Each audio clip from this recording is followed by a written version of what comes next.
Well, hey, thanks, Kat, for joining us for Inversity Challenge 9. Absolutely delighted to have you on for this one. Could you tell us a little bit about you, your background, and your current role? Thanks, James. So my name is Dr. Kat. I am a regional medical director for a company called Iqarus. Iqarus put medical facilities into conflict and post-conflict areas. So we work in high threat, risky places, and we move at quick speed to get a facility in there and support a population. My background is I'm a general practitioner, so a family medicine for anybody outside the UK. I for 21 years prior to joining this company. And throughout my career, I did clinical practice, moved into leadership, moved into management. I deployed capability out at short notice within the military. And then I moved into strategy. So how do you, and policy, so how do you do it? And then I moved here to Iqarus. So I've been at Iqarus now for 2 years, and it has been very much, I am what you call a jack of all trades. So we design the capability because every population, everywhere you go, has its own needs. So we design it. We then decide what people need to run it, what kit and equipment need to go with it, and how we're going to deploy it. So there's 2 of us here at Iqarus that cover the world. There's John, who looks after Africa, and I look after everywhere else, which is essentially Europe, Middle East, and South Asia. So we get involved in everything. Once it's up and running, we then run it. So if you have a TB outbreak, I will support the team on the ground to working with it. So it's a really varied job, and it's doing medicine in hard places. Thank you. Oh, that's super clear. And you know, just for our sort of the people watching this information, where are you dialing in from? And can you give us a very short look out of the window? Because I'm jealous, certainly. I think it will make some of them jealous too. So I'm actually in Dubai. We're based in Dubai because of the access around the world for all regions. You can get everywhere from Dubai. And if you look out the window, I think you can see, James, can you see out there? Yes. You can see the sea out to the beach. You can see over to the Palm Jumeirah, West Beach. Can you see down onto the water below? I hope you can see that. Not a bad view on the 19th floor. Yeah, stunning, and only there for the access. I'm sure it's you know, not a lovely place to live at all. Why don't we dive a little deeper into Iqarus and what you do, and perhaps, you know, you could give us a recent example of your work to bring it to life for the learners. So we deliver medical care, as I talked about, and training in challenging environments. And we work with, you're probably wondering who are our clients. So we work with governments, international government organisations, non-government organisations, the military, and private companies. So we offer a wide range, including training. So, sorry. Oh. No, don't worry at all. Have you lost a page? I lost a page. So anyway, so we offer the full spectrum. So it can be anything from primary emergency care, so going to your local doctor because you feel unwell, we can offer that care, all the way through to emergency and surgery, and even further into evacuation. So if you think about it, if you are unwell anywhere in the world, you generally want to move back closer to home or somewhere else. So we help with the ability to evacuate. We also do crisis response, and we've done vaccination programs. To be fair, we work across. So one of our achievements has been to work in Kosovo. So in Kosovo, we've established a hospital. It was rapidly developed. We had to even build it, and we built it, staffed it, and it was up and running for NATO in about, I think it was 4 weeks. I think it got 4 weeks from digging on the ground through to delivering. So a very fast ability to mobilize out. And I think what people have to realize is a medical facility is not just the people. You're only as good as your kit. So you have to have, whether it be a defibrillator, a monitor, all this equipment that you need to have, so to allow the doctor to do what they do, because ultimately they can't look inside your body if they haven't got a way of measuring. So that's why things take time, because you have to get everything in to make it a complete hospital. Add into that, I will probably say also how you run it. You will have ways of dealing with different treatments. So I think the key bit I want to get across is the infrastructure, the electricity, the water, the waste, the sewage. So yeah, thank you. So it's a broad set of problems, and why don't we sort of use that as a springboard into a core topic, the first core topic we want to cover, which is how technology can help us deliver care to those in humanitarian crises quicker. So I'd love you to just explain to our learners, like, when a humanitarian crisis occurs, or another type of crisis, what happens between Iqarus getting called and you giving the first patient on the ground medical attention? So there's a lot of planning. So what we do not do is rush out the door. And a lot of the planning, from what you talked about, the technology side, is there's a number of stages. So the first one is an assessment and activation. So if there is, let's say, a humanitarian crisis and you need to understand where you're going, you have to understand it, because you have to work out what you're going to send in to support it. So this includes the nature and scale of the crisis, what's the needs of the population, and the resources that you need to respond to that. So what you send must match your population. So if we go back to humanitarian crisis, where it's very quick, it's a sudden onset event, it can take out your infrastructure across the board, your electricity. It could take out your Wi-Fi signal. It could take out everything you do to communicate that you and I know. It could take your GPS signal out, because local network. This is where you need to understand what you are. So it can be really difficult in real time, on the spot picture. Yes, we have 24/7 news now. So yes, you may see the news such as CNN or Sky News, or people on the ground. You'll also see people with their phones. So a lot of what you see now is you will see people taking videos of the incident, of what's happening. So it's how to pick that to be able to decide what do they need. Yeah, so the next one is the mobilization of resource.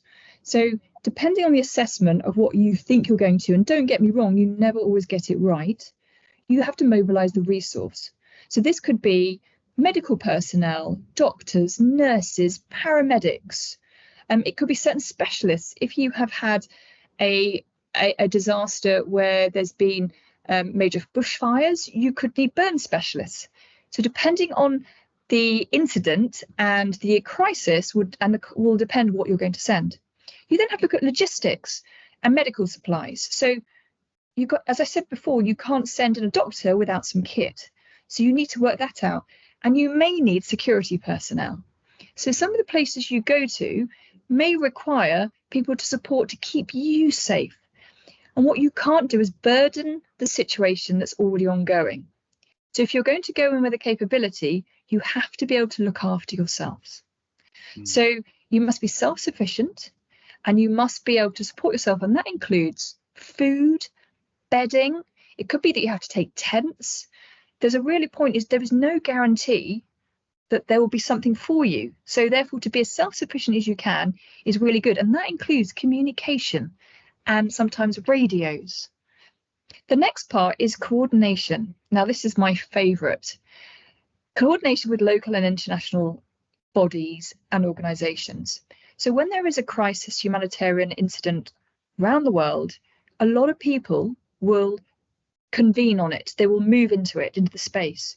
But what you really need to do is coordination, because what is not good is a number of what I will call, we call them actors. So in other words, a number of facilities and organizations moving into the same place with no one knowing who is in charge, who is coordinating. You all have to have the same priorities. So having that ability to communicate and coordinate together means that you're not all going to try and do the same bit. You're going to work together and you're stronger together. So overlap effort, we want to all work, because you could have a geographically large area that you're responding to. So to understand who is coming in, what they're coming in with, and why they're coming in is really important, especially as it's ever changing. So you understand what's coming. So just to recap, you've assessed it. You've worked out what resource you need. You coordinated so you know you're bringing in something that they need. The next one is actually to move in and deploy. So this is transporting resource. And remember, you could be working in a really isolated place. So you then have location. How do you get in? It could involve going air, land, or sea. So if you think about going by sea, it's very slow. So one of the things could be is, how do you get there? So air is good, but of course, there may not be air transport going into there because the runway could be taken out.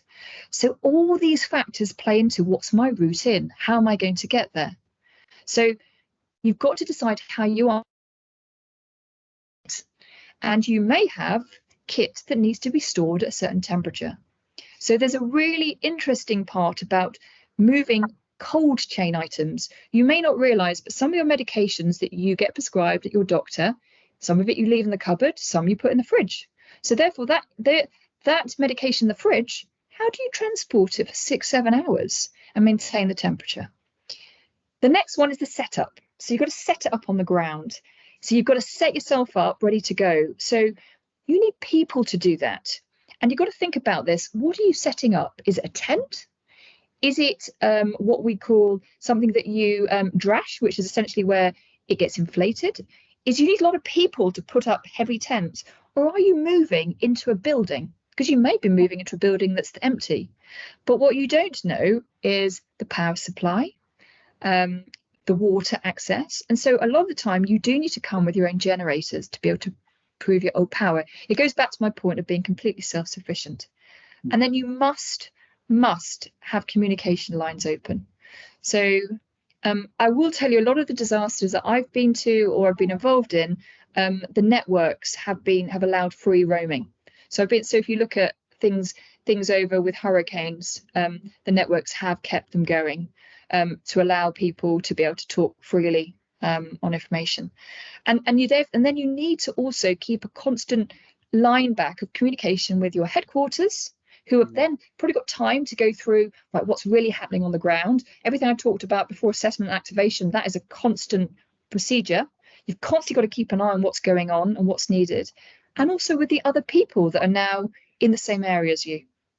And one of the really, really good things we have is the emergency medical teams under World Health Organization. I think we'll put the link to them in here. And that is an organization that sets a standard and what they require, and it allows everybody that's moving into that area to have the same standards, to set up the same. There is a big thing here about standardization. There is a big thing about when you're all trying to do the same, because ultimately it's all to save lives. You all know what's each other doing because you all do the same standard, the framework, all the standards are the same. So you've arrived, you've set up, you're in a position to go. You then you could be swamped with people. And the key bit for delivering care is triage and assessment. I will tell you, the most important person when you're dealing with the situations that are ultimately almost mass casualty, because the size could be unprecedented, is you want to do the most for the most, but you equally have to do it for the people that need it first.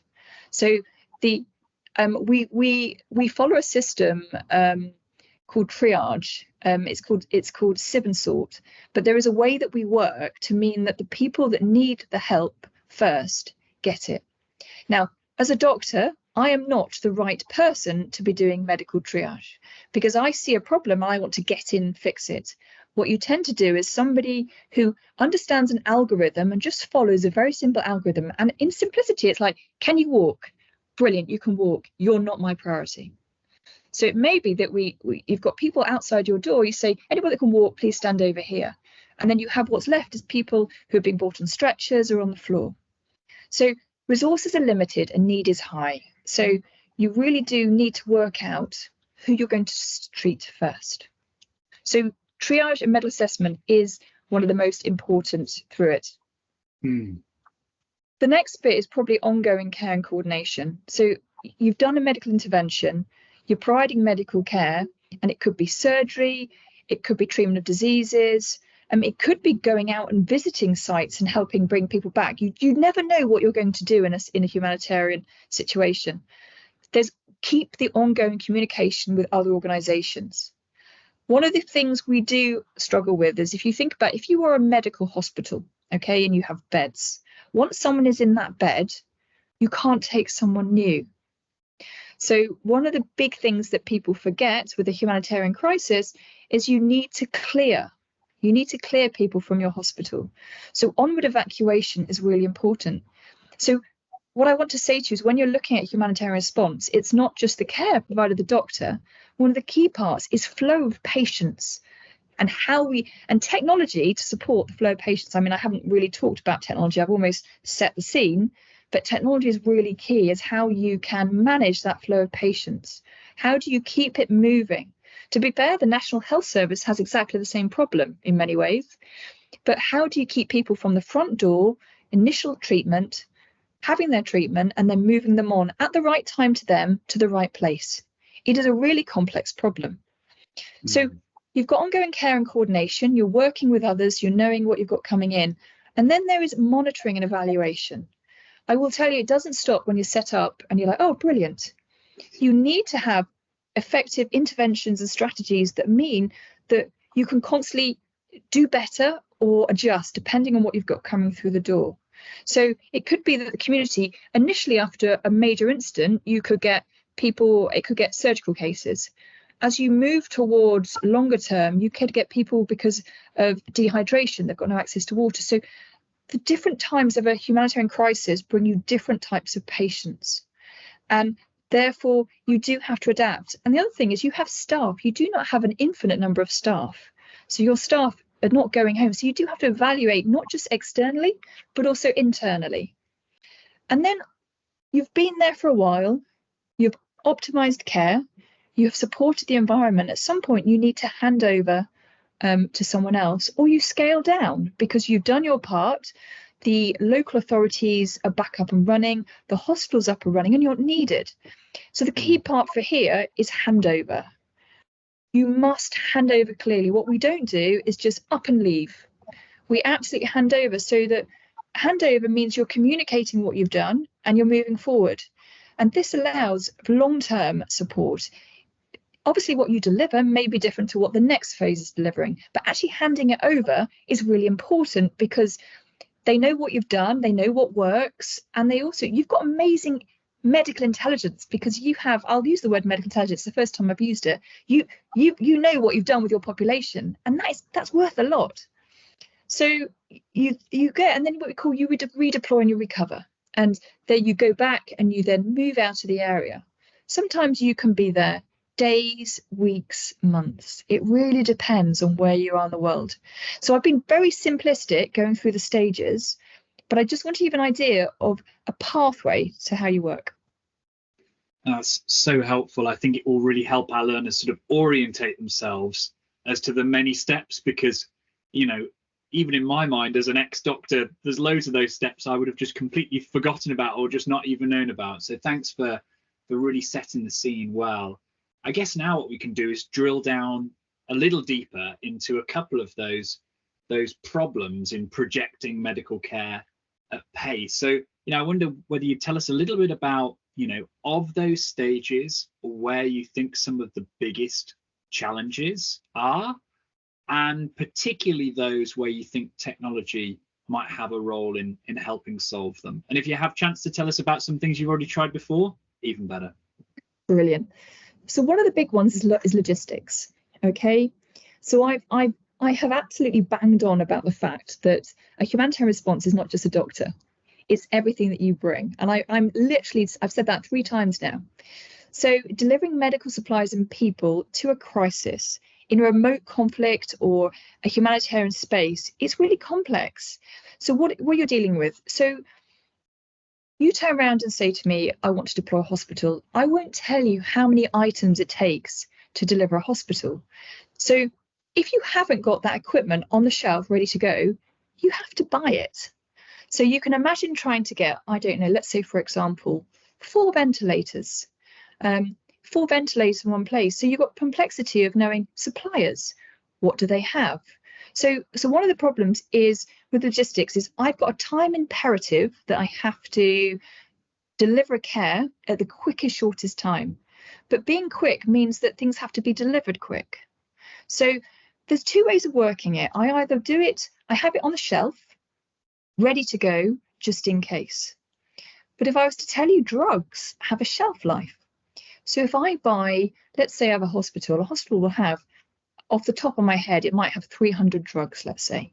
If I have 300 drugs on the shelf that are going to go out of date, that's a waste. And it may be that the drugs I have are not exactly what I want, because when I do my assessment, I decide actually it's a big burns population, I need burn dressings. So if I'm looking at what's required, it's either on the shelf or it's what we call just-in-time logistics. So one of the things with technology is how can you get better at doing just-in-time logistics? So it could be that I'm not going to solutionize, but it's the ability to map out, come up with a need. So I have a need, a plan, and then to match the resource to that plan. Now, I've obviously got my drugs, but I've got to get it into the country. So you could turn around and say it's easy to buy it closer. Well, closer to the disaster zone, there may be nothing left. So you may want to look at where can I procure these? So it could be looking at procuring them closer, so I don't have to fly them in a long period of time. So there is all the management, logistical management. Now, people in it will tell you it's an art, and they become very good at it. It's almost, I call it black magic, but because it's the ability to get things almost out of a hat really fast.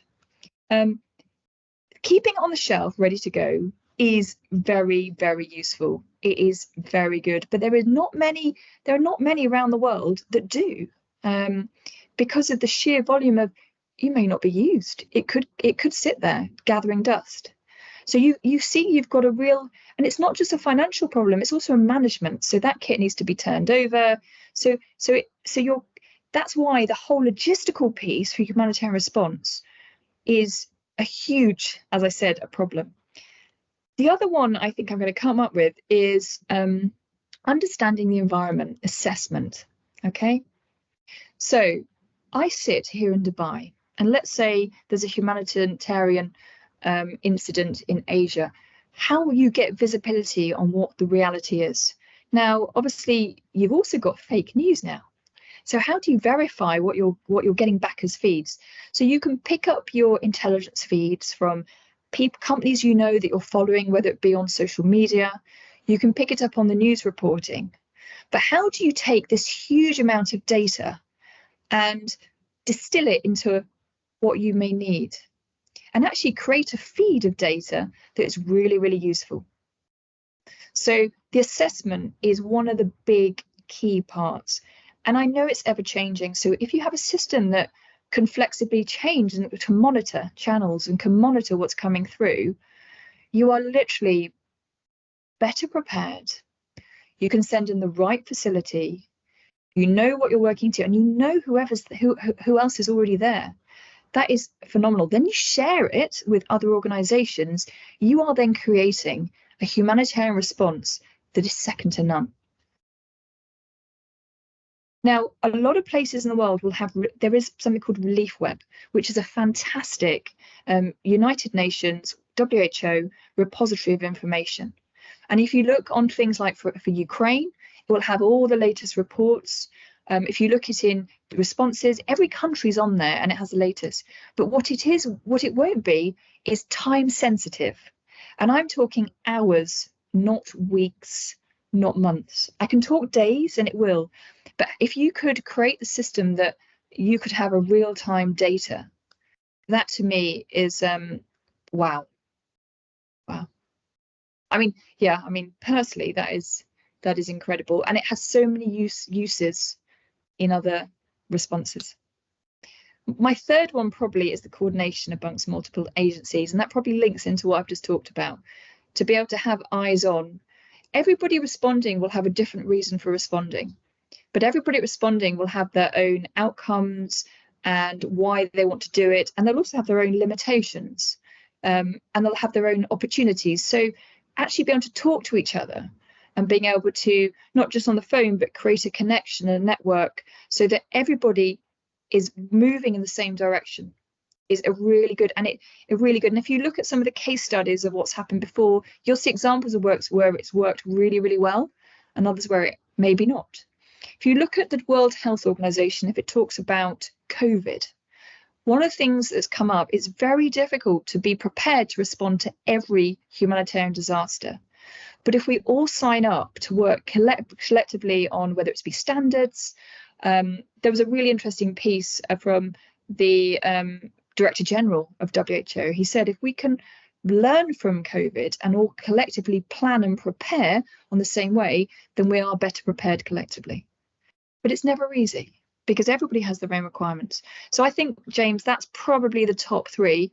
I have another one, is I've talked about sharing of data, and I think the other one is scalability and flexibility. So how we can scale up medical facilities once you're there. How do you know what you need? How do you plan? Let's say you can't see what's coming over the hill. How can you support? Because once you're full as a medical facility, you can't really take any more people. You will try, but you have to clear. So understanding, again, it links into communication to how do I clear people from my hospital? What's the local facilities? Am I flying them out? And that's why working with the WHO, other global organizations that are there to do the coordination is really, really key. Thank you. Oh, that's so helpful. And I think you've already covered some of the solutions you've already tried in that area, and some solutions which are pretty good, right? Like Relief Web, which is one example. Yeah. Were there any others that you think our learners should be aware of to those solutions that they should check out before they start building, or do you think we've kind of covered those for now? I think we've covered them. I think the key one, if you were to look through on the internet, it is Relief Web. It is the WHO EMT program. That is very much a standard way, and people get pre-approved on that. So how they deploy. It is the news. I don't think. Yes, I think we're good on where we are. There's probably, I'll have a think and see if there's any more, and you can put it in afterwards. Thank you. Yeah, brilliant. And let's dive a little bit deeper into this sort of digital recce idea, the preparation phase when you're trying to assess an area.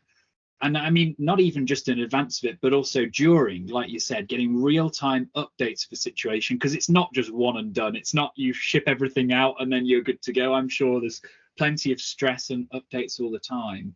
What sort of questions would you be asking such a tool from Dubai when an incident kicks off and then as it progresses? So people may be surprised to know we don't dive straight into medical. We don't. We go big. So the first thing is the geographical environmental conditions. So I want to know, where am I going? So what's the geography? What's the elevation? What's the terrain? What's accessibility by different modes of transport? What's the current weather conditions and forecast? Because especially if it's been an earthquake, there could be aftershocks, there could be more coming in. Weather impacts deployment and operations across the board. So understanding the weather is really key. So the environment, so terrain, is the airports opened or closed? So you've got to consider flood zones, earthquake prone areas, susceptible to natural disasters. Those that have had something, is it going to happen again? Because what you don't want to do is add to the problem. What you don't want to become is the problem. You're there to support. Then you look at infrastructure and resource. So what infrastructure is available? Tell me about the roads, the buildings that could be repurposed, the local health facilities, what's already there, water supply, electric grid.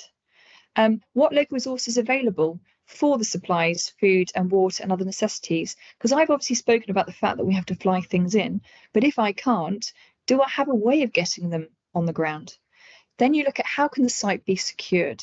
So access, the feasibility of securing the hospital perimeter, how safety of the staff and people, how can I, is there things in advance I know about what I'm moving to that will help me to understand? Because what that will do is it will help me plan. Then I look at the population density and the distribution. So can you tell me how many people are affected, and the location is really critical. Then what are the local health conditions and needs? Information on the current diseases, the medical services, outbreaks, health emergencies.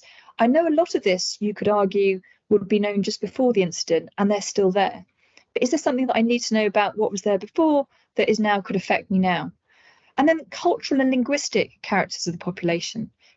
Because ultimately what you need to build is communication, trust, and understanding, because there could be cultural differences where you're going. And you need to understand, it's really important. These people have had essentially a life-changing incident. So what you need to do is support them at that, and being culturally aware is really important. So security and political conditions. So what is the security situation of where you are? Is there an instability? Is there a threat? Is there a security threat? And are there any access restrictions or regulatory considerations? Some governments may say, actually, no, you're not coming. We don't want you. We want to do this ourselves. So the bit that everyone forgets is visas, permits, and any restrictions imposed by local or national authorities.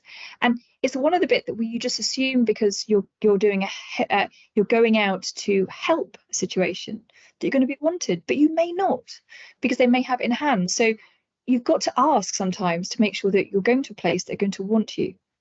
And then what I've spoken about all the time is coordination with other actors, other people. So you identify your local authorities, you identify the non-government organisations, NGOs, you identify international organisations and the other groups in the area, and then you work out your communication with them and how to coordinate and share information, which is what I've spoken about. So you're identifying ultimately who is in charge. That's the key bit. Then we go on to logistics and supply chain. So obviously we've not even left Dubai right now. So I'd like to know, what capabilities do I have? What way do I have of delivering the supplies? And also, I want to identify now any bottlenecks or challenges. So what could become a problem? To be forewarned is to be forearmed. So in other words, if I can identify it now, I can find a solution rather than waiting till I get there and then, oh no, I can't get it into country. So if I'm going to have problems getting things across borders, I want to know now. And also staff. So let's be realistic here. There's humans involved here. You're there to do good. You're there to support, but you have to be able to accommodate them because they have to be able to sleep. These people can't, they're not robots. And then the other one is communication technology and infrastructure.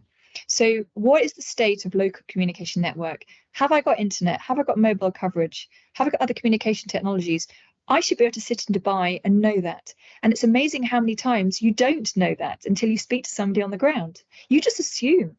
And then, can the location support digital health? So if I am going to do telemedicine, let's say I'm going to send in somebody and allow you to speak to a specialist. Let's say I want an obs and gynae specialist back in a country.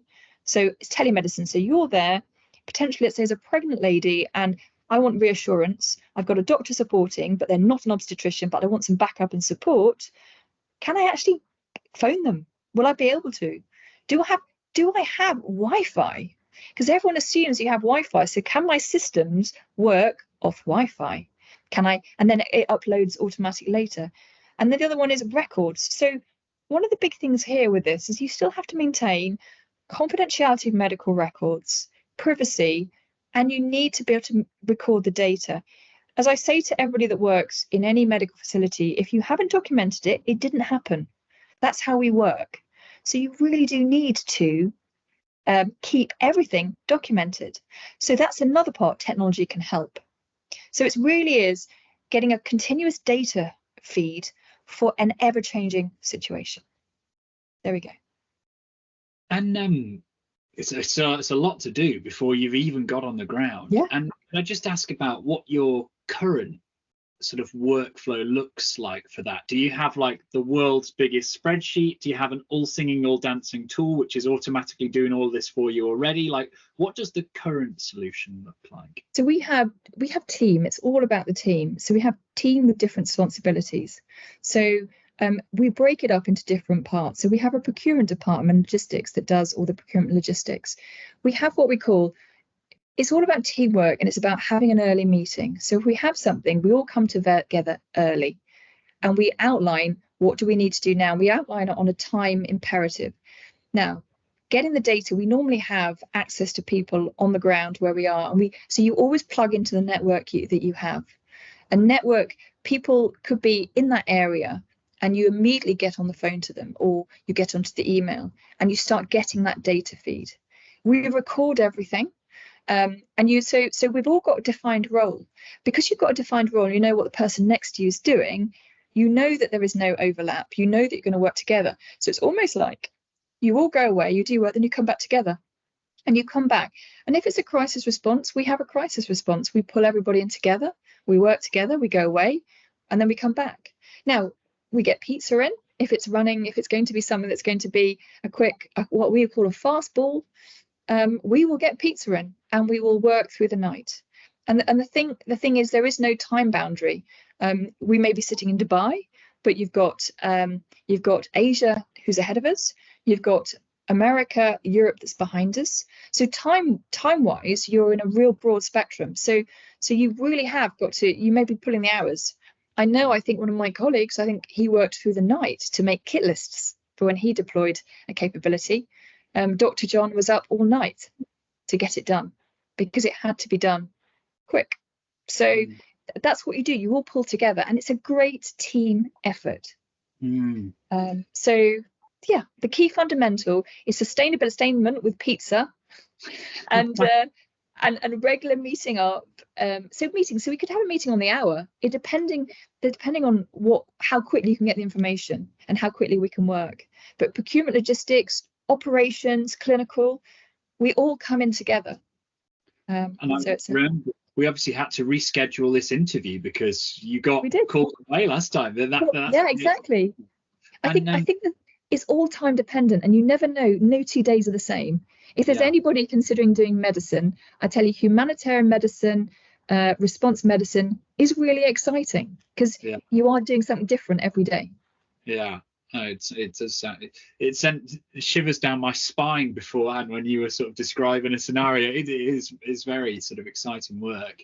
And just to drill a bit deeper into, what our learners might focus on, it sounds like you've got really mature, ways of working as teams for crisis response. Unsurprisingly, you've done this a lot.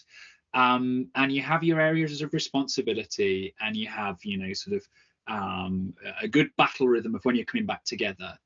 What's the digital tooling like to help you collaborate, and how much of the data collection is automated through tools? And the reason I asked that, which you might guess, is like, is there space for our learners to have a go at building things in those spaces to solve those problems? There is a huge amount of space. There's a huge amount of space. So I think, do we automate? So we're really reliant on people, but I think in this world we should be reliant more on data.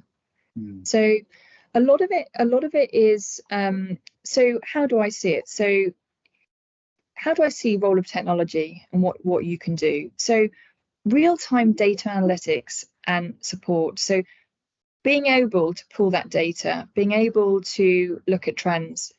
If you could have a system that does that automatically, it would give you a head start. So I can take it through probably all stages, but if I'd go just big and then we'll drop down. So the ability to be able to pull that and have that at your fingertips and live feed, it's like everything in life. Data is, I appreciate, James, you're in this world, but data, people underestimate the role of data. And even when it comes to a science such as healthcare, data is still absolutely key, because you're literally monitoring what's happened, using it for future, but also then feeding back. So I would like to see real-time data analytics. If that whole recce phase, that us in a room together, going away and coming back, could be have more better picture metadata. Yes, very much so. If I looked at in delivering aid, so the biggest one I think I mentioned also is the throughput of people. You're in a humanitarian disaster. You don't know who's going to turn up at your front door. You've got to triage because you have to do the most, and you want to get the most critical first. Technology could deal with every part of that patient flow, from the ability to triage and do triage well. I'll tell you, not everybody does triage well, as I wouldn't. I'm really bad. I get stuck in. I probably spend, and this is going to be, I probably spend 20 seconds longer on a patient than I should. Well, 20 seconds over 100 people is a lot of time. So I'm slowing down a process. So if you could use data to do the triage from the front door, to track. So anybody sent through the system has to be tracked, and you want to understand them, where they go to where they go onto. So the ability to follow a patient through data, to be able to have their records. I mean, we have electronic medical records, but could you tie it up, align it there? The ability to do telemedicine. So it could be that, I mean, I'm not solutionizing, but it could be that we don't have many doctors, but have an awful lot of patients. So how do I facilitate people talking to doctors back? I appreciate through COVID, we all had to adapt to telemedicine and not see a doctor face to face. But could that be for the people that walk? I have lots of, I don't know, I'm just thinking off the top of my head, but I have a room where you go and you phone the doctor. And they tell you what you need, and they tell you what to go and get, because then you've had a consultation with the doctor, but they're back in another country. So you create a facility that, yes, you may not see doctor face to face, but actually for those that have walked, that can walk and do not need me to be seen, how can I? It could be that you're in front of a video like this, and we set up a lot of videos, and you have a consultation and you move on. And there are loads of ways you could deliver medicine, and COVID has taught us that. We may not like the fact of being on telemedicine. We still may like the fact we go to our doctor. But I think generational, we're getting better at it. I think, dare I say, the youth of today, probably a lot of you here, you probably don't mind the doctor you go and see. You may have a preference, or you may go, actually, a doctor's a doctor. You don't always have to have a 20-year relationship with your doctor. So if we pull that back into this kind of environment, maybe we can just, it's a doctor, you talk, and then you go. So we could create a system where we see more people get access to a doctor, but they're not physically there. Then we look at drones and geographical information systems. Okay, so this is really getting technical. I could map out an affected area. I could be a hospital. I could have an area that I'm responsible for. I could be the only medical facility. But if I could send a drone up to have a look, to see what's going on with the area, and then it maps out the information, it will then tell me, where have I got people that I'm not accessing because they can't get out? And then you can work with the teams, the security, the evacuation to get there. So it may be that I'm no longer sitting in my hospital. I've now got to send a team forward. So what would I send a team forward? I could send a paramedic and a nurse, a doctor if I really need to, but a doctor's obviously I've got, so they want to be there to do the most. But it could be a paramedic got phenomenal skills and will work with 90%, and especially saving lives. So I could send my paramedic forward. So to have a drone, to have a geographic information system, the ability to have a look and reach hard to reach areas. Now, could you do that from open source data? I don't know. I'm not an expert. But could we use some of the imagery? Satellites are phenomenal now. So could I find a way of real time? I'm pretty sure I'm into your people will probably tell me off that I'm to security environments and there is not a live feed. But if there's a way that I could, even if it's to understand, goes back to my point about understanding terrain, that people that are stuck. And don't get me wrong, this is not just for health, this is also for rescue, this is also for food and water, because people need water, they need food, they need shelter. So it's supporting all of it. And then could I have something that creates secure comms? Could it be a secure comms that means everybody I'm talking to? One of the big things that I learned in the military was about communication discipline. So one of the things, and I'll just slightly hurricane response. So one of the things is if you have, let's say, a WhatsApp channel, so people have WhatsApp, and you have a lot of decision making happening on a live feed, it can become almost overwhelming. because you're getting a situation and an answer, but you're not getting thinking time. So communication to me is, it's like communication, and information is like water. We don't hold information as power. It's water. It's everywhere. But actually properly communicating in the right way, so you have a time to make a decision, the right people know the communication, and we don't have a constant feed from dealing with, let's say, what I would call the tactical, so low level, this, that is going to cloud the person at the top who is in charge and coordinating to see the picture. So it's maintaining that situational awareness with good communication. That is really key, and it is an art, because we've seen it done badly, where, well, not badly, but just seen it where you're overwhelmed. So I think that is probably the starter. Is that, James, is that kind of? That's so helpful. I think I mean, what's just jumping out to me is there are so many interesting areas our learners can get their teeth into, whether they're a drones and satellite imagery enthusiast, or whether they want to work on some of the communication challenges or others. So it's a great set of challenges for them to think about. I think we've got enough like meaty challenges for the learners to sink their teeth into. So I wonder whether now we move on to talking about some of the implementation side of things, because I think building a prototype in these spaces is probably relatively straightforward, but I think using it in anger is probably a whole different ball game. So I guess my question to you, Kat, is if an Inversity learner comes up with a shiny software prototype which solves some of the issues you've talked about, what are the implementation considerations that you'd like them to have thought about? And I know you'll have touched on some of these, but please do recap some of those things that will make it work for you.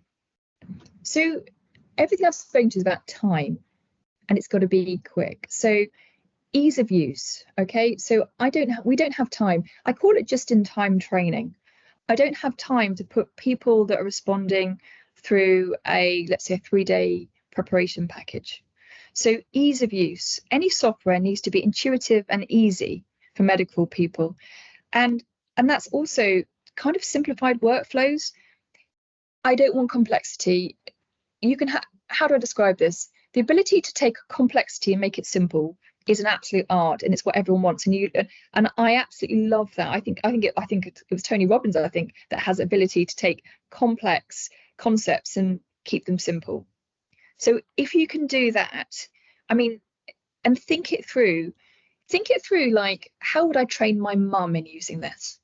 Or how would I train my dad, or even my grandma, a member of my family? How would I train them? Could they use this? Now, I know people may say people have got different technological backgrounds, and I get that. But I want to create something that's accessible, it's easy of use and accessible. So the one thing here is, if I move into accessibility, is can everybody use it? From the type of person it could be, so you've got all ranges. People that deploy here are from a range of ages and backgrounds, and also can be different languages. So I'm not saying make it multi-language at all. Ideally, I think, to be fair, English is absolutely fine.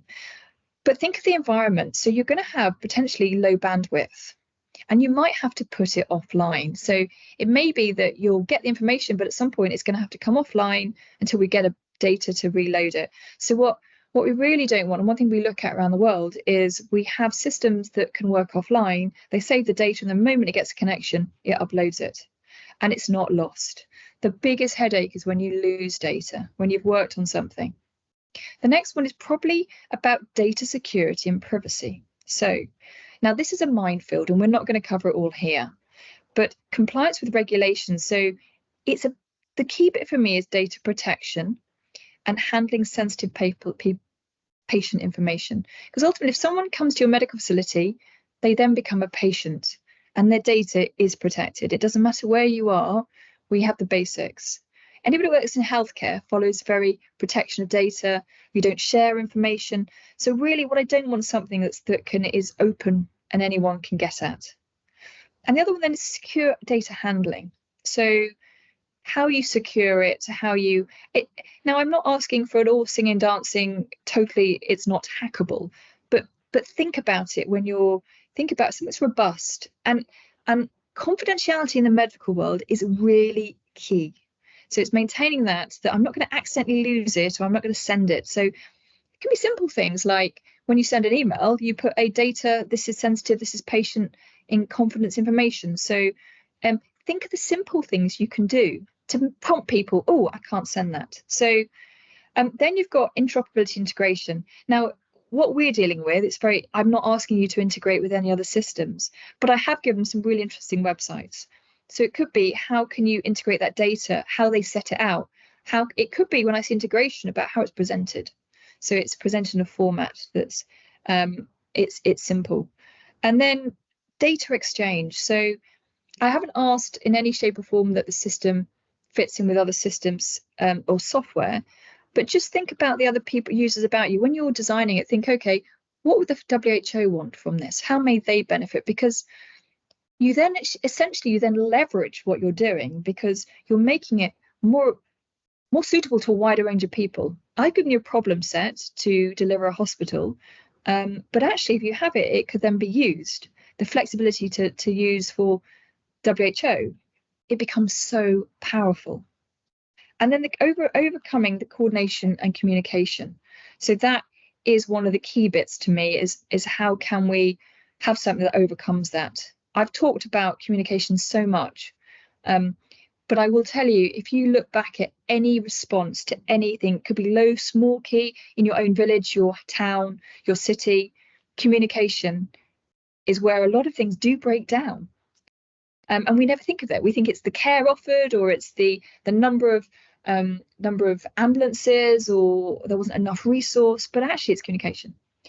Then the thing is adaptability to different context. Okay, I have scalability and flexibility. We work in a really agile world. I've not given you one scenario, I've given you lots. So can it be adaptable to different humanitarian crises? Could it go from my COVID response? Could it be worked in my earthquake? Could it work in a flood? Discuss. And then we do love a modular design. Okay, healthcare loves modules because the ability to flex and fill. So let's say I'll take logistical problem. Okay, you're going to look at my logistics. Well, actually, if I told you we could be working with a lot of burns, you could be fitting a burn module. If I was going to tell you I'm working with potentially there could be a high number of pregnancy because the demographic, you could put that. Pediatrics, children have different medications, different equipment to adults. So if there's going to be a high number of pediatric, you could say pediatrics. So you can design it to support, go back to my original point, the people that you're dealing with. And then technical support. Okay, things don't work and everyone gets stressed when something doesn't work. If you can have technical support, a way to support, whether it's a training resource so I can self-help, whether it's a callback, think about that. And then think about downtime and how do I minimize any data loss? We're worldwide. We're sending you worldwide. So think of language and cultural adaptability. People have different ways of their names. So not everyone has a date of birth around the world, interestingly. So you've got to have identifiables. How do you identify someone? I mean, I've really just suddenly dropped into a very quick problem, but not everybody knows their date of birth. You'll be surprised. So therefore, how do you identify somebody? What does everyone have that could be unique and identifiable to them? And then the cultural context. So you do have in places that when you go somewhere, you need to understand where you're working. And it could be that female populations want female doctors. And to know that before you go is absolutely key. So understanding the culture of where you are, because if you understand the culture, you offer a better quality service, which means you get better utilization, which means you do a better job overall. And then awareness. So awareness of the regulations, the social political landscape where you are, and the impact. And then the last one, what I always bang on about, is evaluation feedback. Okay, so the built-in analytics, if you can build on every response and do better every time, and if you could do it collectively across everybody in that area, wow. If you could take the lessons from COVID and we transport them and learn them, because we all learn. To be fair, we lose information. Every new part, new people, the good ideas club. If we could build on it and the analytics build on it, and then feedback, if it could give it feedback. I mean, I appreciate I'm asking you the impossible here, but I'm giving you don't have to do it all, but I'm giving you the big things.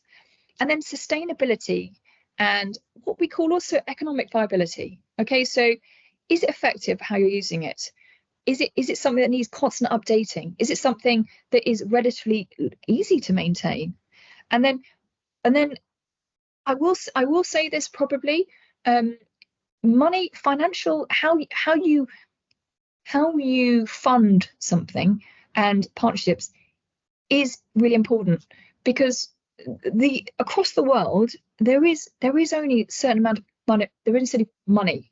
So therefore, the ability to create something that's going to probably be partnerships and develop and maintain, and is not going to cost because it's got the latest tech, it's going to cost an absolute fortune to upkeep. So I think I'm struggling a bit there to talk about funding, because people don't realise that, but you do have to fund these responses. It's money is involved. So yeah, I think if you can overcome those, yeah. Thank you.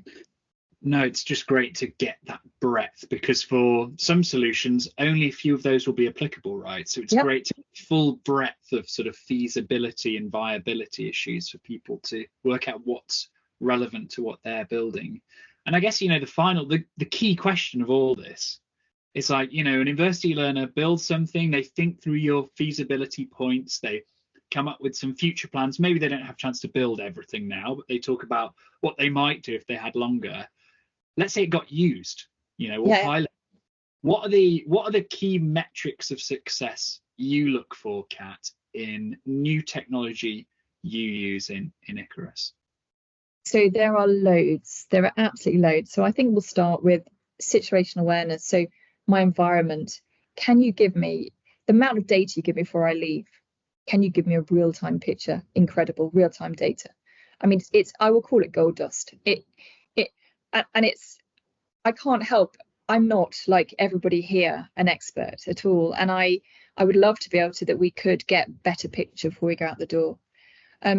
The players, if I was aware of all the actors, the NGOs, the international organizations in the field going to before I arrive, all working for a common objective from day one. Wow, what a metric. If we could know who's coming in. Now, people come in at different times, but if I could add to it. So we then move to, so I've talked, situational awareness is that. Then we go into operational efficiency. So if I could, deployment speed, if I could save time by the time, because you've given me something that would reduce the time frame significantly, whether it be decision to deployment, wow. Time is what you want here. You could supply chain optimization, okay? A metric could be that it could be my ability to purchase medication, my utility rates. You could monitor my utility rates. I could reduce waste. If we want to look at sustainability, how I operate, so you withdrew my waste so that I do not leave such a footprint on there's been a natural disaster, but I don't make it worse. The ability supplies, staff allocation, utilization. So bit I haven't touched on is the impact on staff. So where we all live, we all know we have hospitals and we have medical centres, and when there's a major incident there, it has a big impact on the staff. And what you can't underestimate here is the impact of being in a conflict or a humanitarian space here, where you're seeing sick, injured, potentially death, and the impact on the staff. So if you look at the staff, whether it be anything from the hours they work, what shift patterns they work, how do I spot burnout? How do I prepare them and train them? So being stress and resilience training is really key. And I can do a lot before they go, but obviously I've told you it's just in time training. So I've kind of gone a bit left field, but if I'm sending people around the world to go and respond, what can I do? So staff allocation, you're only as good as your workforce and your supplies. So if your workforce is burnt out and struggling, then you're not going to be able to deliver a service you want to. Quality of care, so patient throughput. I have talked about that a lot. The ability to get as many people through, give them the care they need and out the back. and then treatment options. I could measure one metric could be number of patients assessed, treated, and referred in a time frame. Another one could be the quality of the care I've given. So recovery rates, I mean, that's long term. Mortality rates, did anybody die after the treatment? Improvements in chronic conditions, they're all long term and I may want to do, but it may be as simple as, okay, did I have the antibiotic that I needed to give them for the problem they came in with? So let's say they had a bad, I don't know, there'd been an earthquake, and let's say they had a really bad laceration or they had a really bad deep, did I give them antibiotics? Tick. Did they get the right ones? And satisfaction, I know I smile about feedback. I really do, because even in this situation, you could argue, why would you get feedback?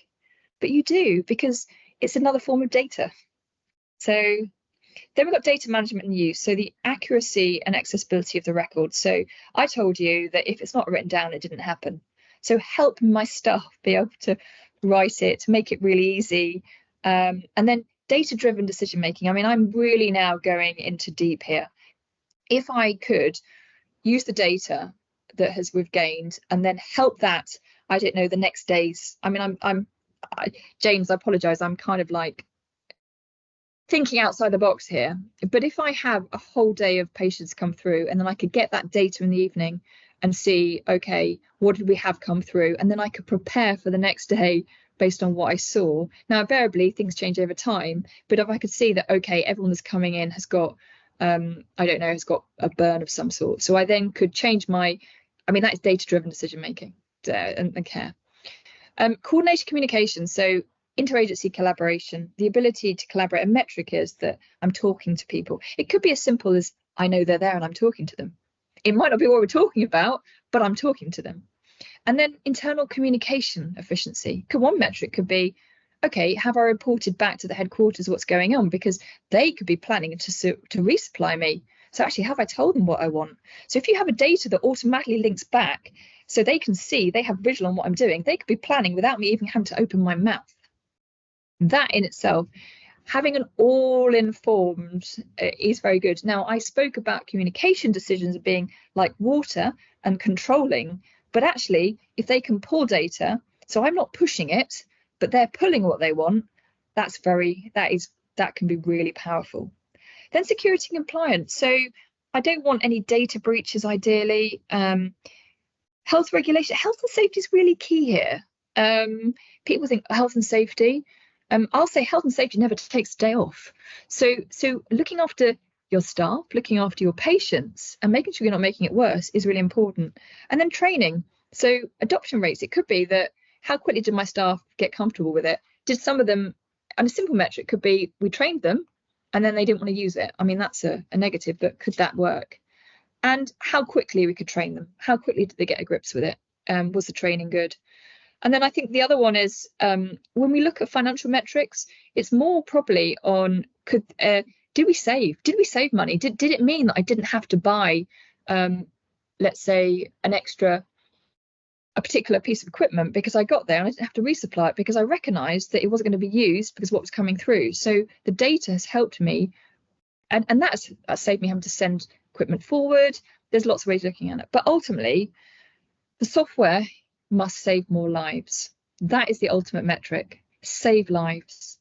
What you're doing here is saving lives, because whether it's I'm treating more people, whether it's I'm treating people better, or I am getting to more people, you are saving more lives. That's what you're doing. What a place to end the interview, Kat. I mean, it's just so important. There are so many interesting challenges for the learners to get their teeth into. There are lots of, implementation considerations for them to think about. But ultimately, I think what a great place to end, where if it's not contributing ultimately to helping you do your job to ultimately save lives, then perhaps they've missed the point of the challenge. So what a great place to end there. So thanks so much for the interview, Kat. That was absolutely fascinating. Thank you. Good luck.